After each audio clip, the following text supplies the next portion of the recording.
असील मुर्गियों को चूज़ों को कोई चीज़ हज़म नहीं हो रही, तो ये सिरप उनके लिए बहुत ही लाजवाब सिरप है।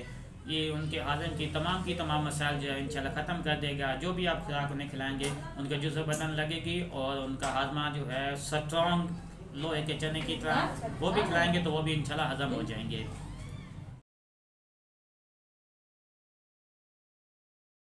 अस्सलाम वालेकुम, मैं हूं डॉक्टर मदद इकबाल। आज एक नई वीडियो के साथ आपकी खिदमत में पेश हाजिर हूं। आज जो मेरी वीडियो का उन्वान है वो असील मुर्गियाँ चूज़ों को हाजमा ख़राब हो जाता है, तो उस हवाले से उनकी आप अच्छी से अच्छी खुराक भी खिलाते हैं तो वो उनके जुज़े बदन नहीं बनती, उनके बराबर जो है उनकी सेहत बेहतर नहीं होती, उन्हें शोकर के मसाइल में शुमार हो जाते हैं, काफ़ी ज़्यादा परेशान हो जाते हैं भाई कि हम अच्छी खुराक भी दे रहे हैं, उसके बावजूद भी हमारे जो चिक्स हैं वो सेहतमंद नहीं हो रहे।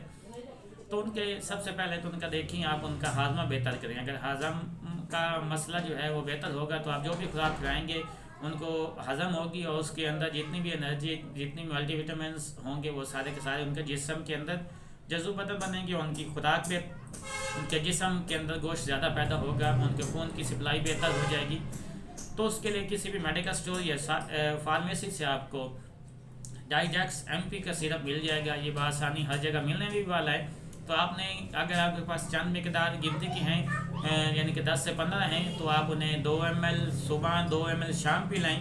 इंशाल्लाह एक शरबत ख़त्म होने से पहले पहले उनका हाजमा जो है वो बेहतर हो जाएगा।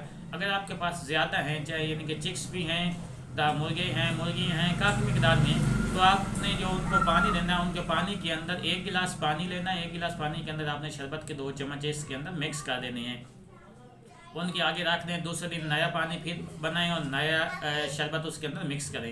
ये इंशाल्लाह एक ही शरबत उन्हें पिलाएंगे तो इंशाल्लाह इसके साथ आप देखेंगे उनका हज़म का जो प्रोसेस है वो बेहतर हो जाएगा। आपको जो भी चीज़ खिलाएंगे उनके जिस्म के अंदर वो बेहतर होगी, उनके खुराक को निज़ाम को बेहतर अंदाज में ये सिरप लेके आएगा।